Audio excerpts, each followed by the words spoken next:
que vous aurez souhaité rencontrer le Cameroun à cette étape de la compétition en demi-finale? À quel niveau aurez-vous souhaité rencontrer, à cette étape des huitièmes de finale, à quel niveau vous aurez souhaité rencontrer le Cameroun? J'aurais préféré de rencontrer le Cameroun dans le final. Ça, c'est évident. Peut-être c'est un peu trop tôt maintenant de se rencontrer.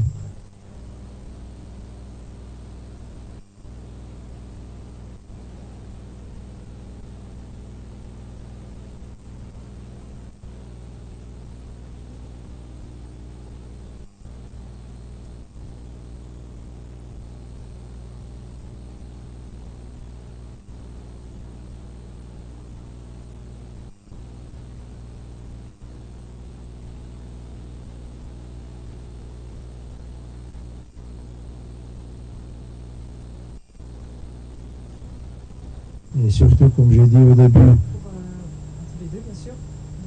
Pour Afrique Foot, on a noté que l'une des plus belles qualités de l'Afrique du Sud, ce sont les frappes de loin.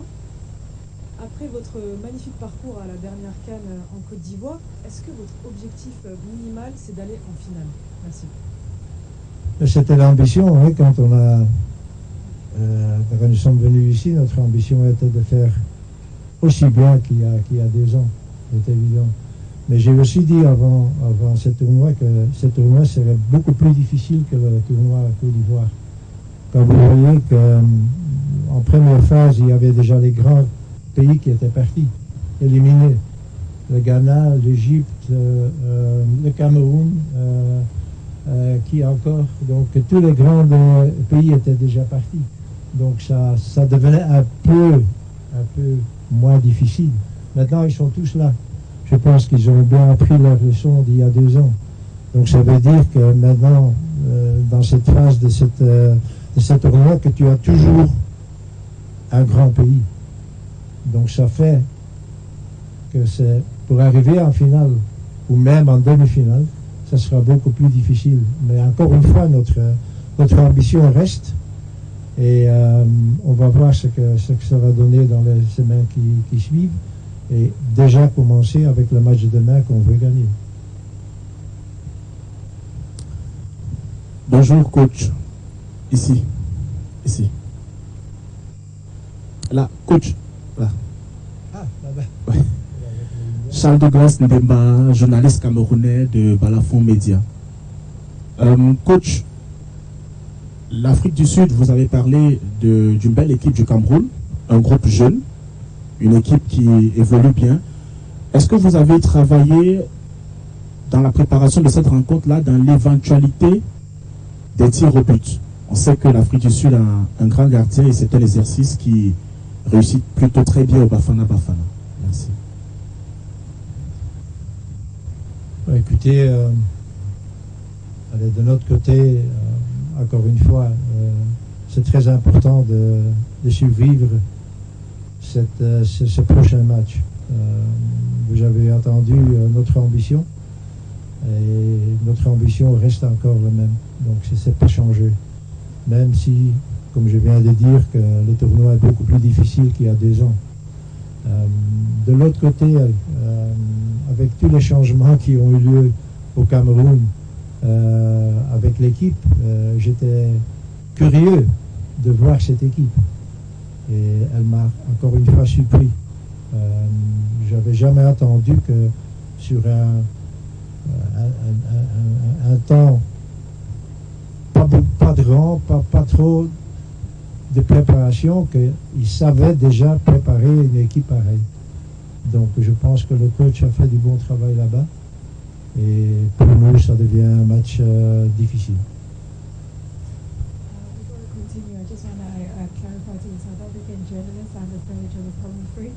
You can kind of explain this so that you can get direct translation from the coach and from the journalists when they're asking questions. So if you can just go on both ends and then you can scan and then you can hear what the coach is saying when he's speaking in French, and then French journalists you can also understand when he answers in English. Thank you.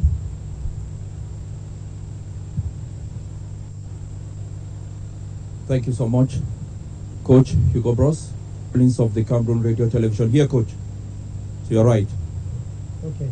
Okay, Coach, Cameroonians will always remain grateful to you, what you did to them in 2017. Once more, congratulations. It's true you said there will be no mercy tomorrow for Cameroon. But it's a team that is similar to what you had in 2017, young players who are eager to make a mark. Under somebody you worked with, Alexander Bellinga, there is also a player you used who was the best of the tournament, Christian Basogok.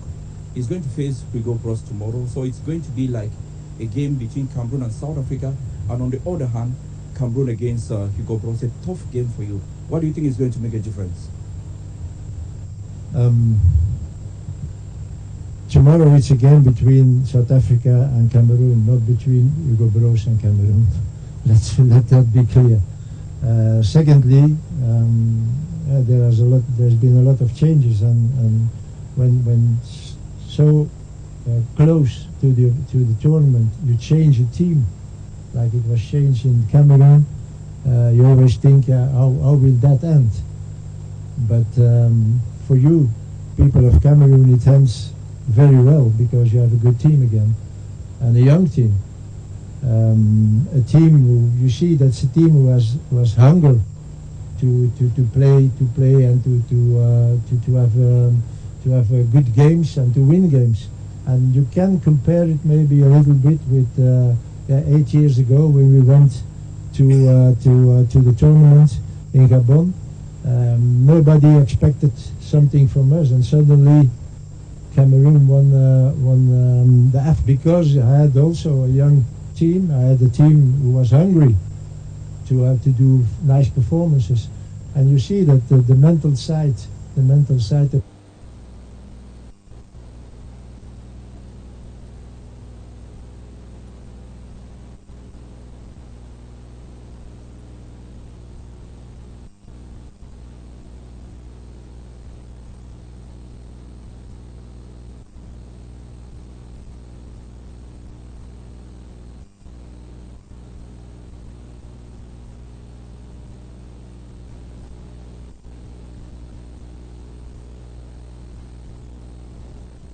The team is very, and I think not be away. That means that you lose 1 hour and a half when you have to go to train because you're in the bus. It never happened. I was in Gabon, I was in Ivory Coast, till now, here in Morocco. I never had to drive more than 15, 20 minutes. So I think that there has been, or there should have been, another pitch here closer to the hotel if you organize games. But yeah, okay, it is what it is, but I just wanted to tell you that I'm not happy with that. All right, Coach Hugo BROOS. My name is Emmanuel. I work for the BBC Sport Africa team. It's a good thing that you reflected to 8 years ago where you led Cameroon to winning the AFCON. You are the last foreign coach to win the AFCON. Since you won it in 2017, the other coaches are homegrown coaches from Africa who have won it, from Algeria to Senegal to Cote d'Ivoire. Now my question is, do you think African coaches are now proving their mettle to the extent that many of them now can begin to venture out of the continent to also take up jobs? You would recall that in time past,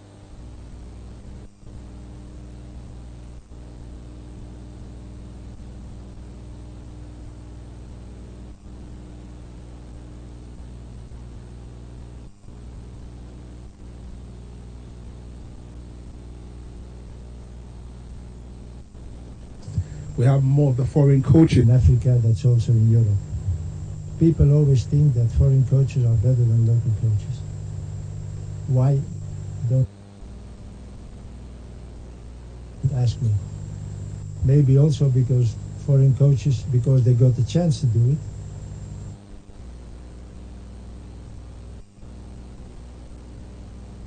At success.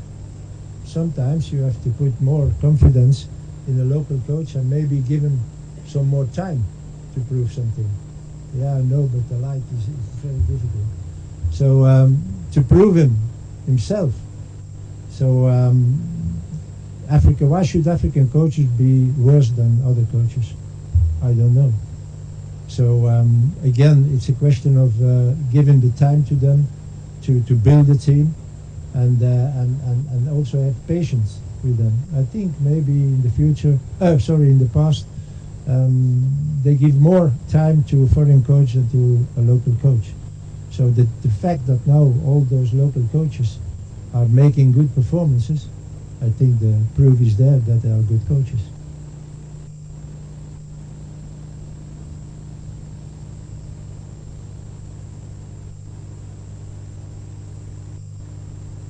Tebza, Lorenzo from Industry Times.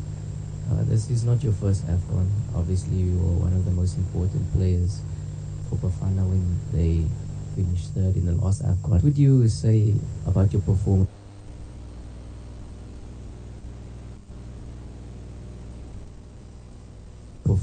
in this edition? Do you think that you've been at your usual best? If you don't think that, what do you think is the difference between this one? The whole, they realized they made a mistake at the beginning because they didn't perform well, because if you show in 2023, the team didn't do knockout stage, it was mostly the small teams. And we had this talk with the coach. He told us that the same teams we beat in the last AFCON, they won't make the same mistakes now. For example, he made an example about Morocco.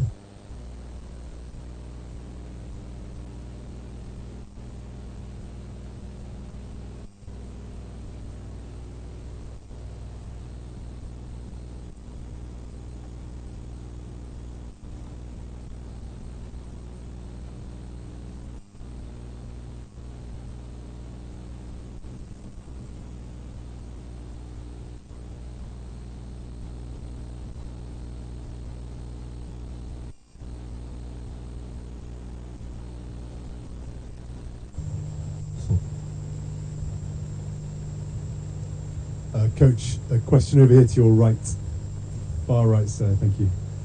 As Sinitemba said at the beginning, as you've alluded to, a bit of an emotional element to you with a meeting against Cameroon tomorrow. How did you experience knowing Fekkerfoot, knowing the way the federation operate? How did you experience or think about the controversy around the team, the two squads, the firing of your compatriot, another Flemish coach in Marc Brice, ahead of the tournament?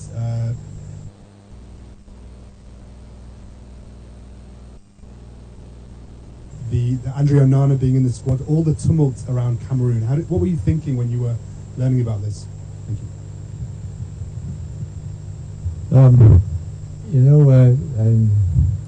It's not because I told that this.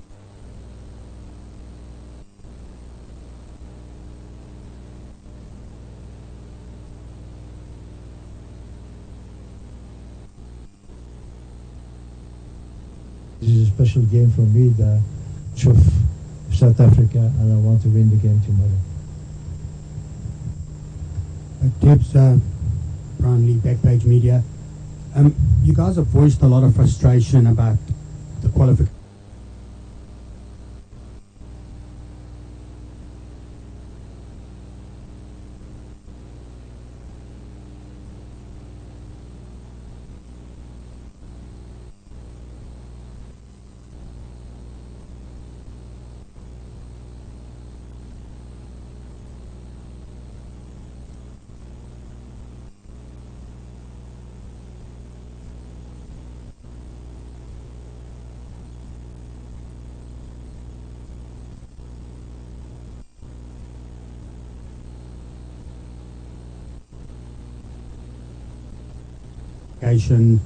For the knockout stage. It would be nice to give him a beautiful send-off with AFCON trophy. It would be a very nice present, but I know he doesn't like presents, so yeah.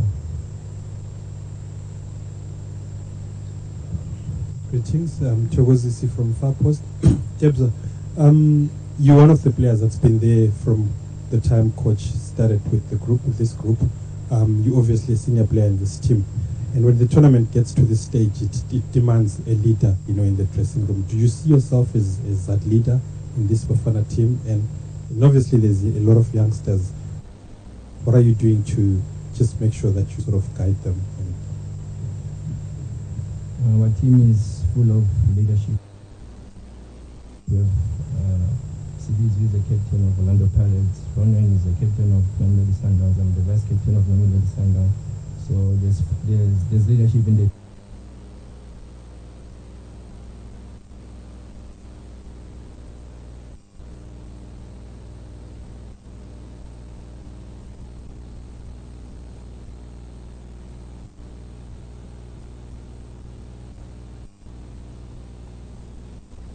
team. So I can't. Depuis 1992. Cette statistique pour vous, ça compte ou c'est juste un chiffre?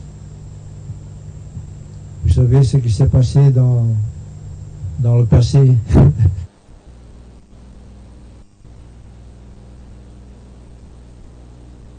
Ne compte plus. C'est pas parce que j'ai gagné il y a 8 ans la CAN que je vais le gagner maintenant. Donc les résultats du passé, oui, c'est parfois on y pense, on ne sait pas tenir compte avec ça. Je pense que les deux équipes ont fort changé. Donc ça sera un match tout à fait différent aussi. Yes, Coach, I'm here. Velile here, next to the camera. Oh, yes. Oh, yeah. Yes. Thank you, Coach. Velile from SABC. Coach, the last time we spoke to you, you were concerned about some certain areas, and you were looking at using the 6 days that you have on working on some of the things you wanted to work on. How valuable has been this long period of rest and also having to work on the team, and maybe in Marrakesh you also had a bigger chance of working on a tactical work without the attention.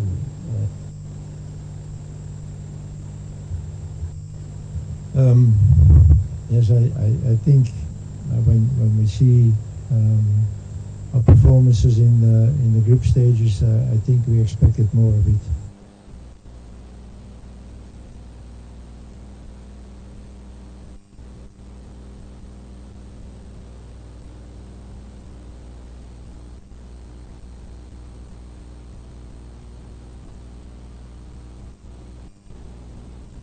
That is for sure. Thinking, yeah, okay, next game we will win again.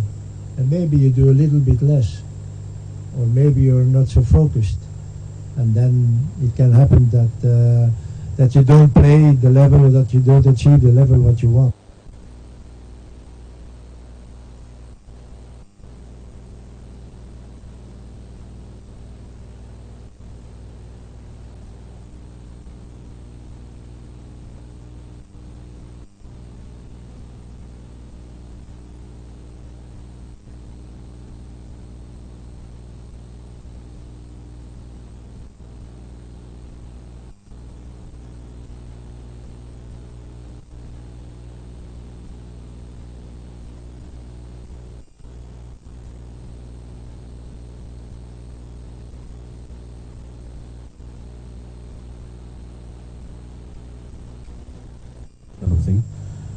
How much do you draw from that experience as you go tomorrow as some sort of a reference point? When you look back, you have been here before. How much do you draw from that experience so that you are ready, and also maybe share some information with some of the younger guys in the team? Of course, tomorrow is going to be a very tough game, an important game for everyone back home and even for the team. Yeah, man, we spoke with the coach, we had a meeting.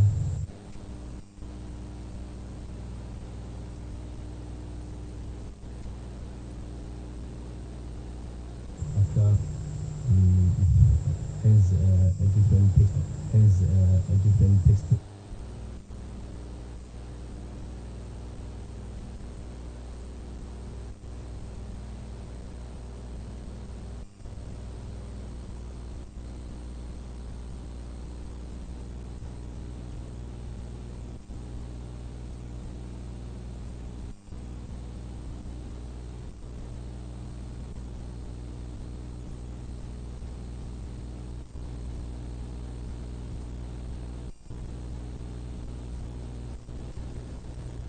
expect. Because the nerves are not, we're not as nervous as I was before.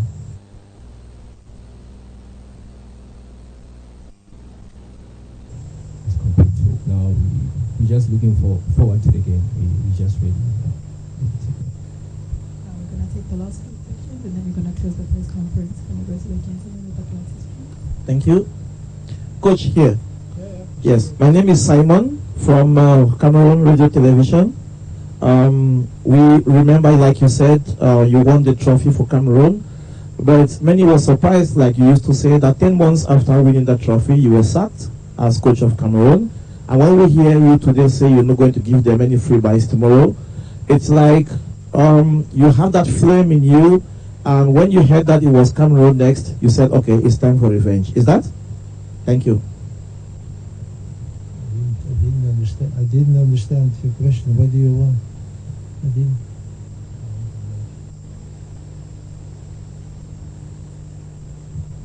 Coach, if I may paraphrase, I'll go slower. You were sacked as coach of Cameroon just 10 months after you won the AFCON trophy. Here, when you heard that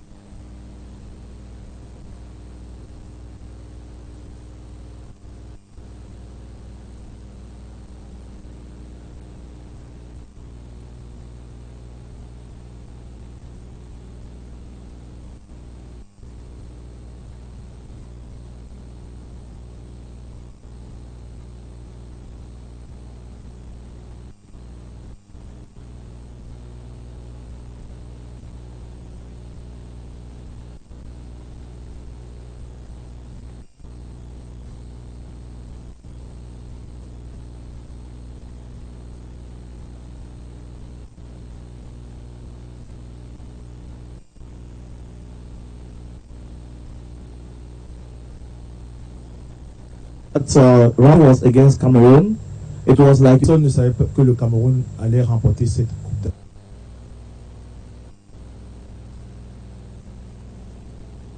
d'Afrique. Je pense que vous-même vous ne l'imaginiez pas. Vous voyez le Cameroun dans cette situation actuellement. Vous ne vous dites pas qu'ils peuvent être dangereux dans cette posture où tout le monde ne les attend pas. Qu'est-ce qui vous fait le plus peur dans cette équipe du Cameroun? C'est comme vous dites, hein, peut-être avant le tournoi, personne attendait ou expectait que le Cameroun serait loin dans ce tournoi, certainement avec tout ce qui s'est passé 2-3 semaines avant le tournoi. Donc il y a toute une nouvelle équipe qui est là avec des jeunes joueurs. Et on sait comment ça va avec des jeunes, on ne sait jamais comment ils vont s'adapter. Mais quand les trois matchs que j'ai vus du Cameroun, j'étais bien surpris. Parce qu'ils ont vraiment une bonne équipe. Et alors quand je dis une équipe, c'est vraiment l'accent sur l'équipe. Il y a quelques bons joueurs, mais c'est surtout le collectif qui est très fort. La mentalité, l'esprit du groupe est très bon.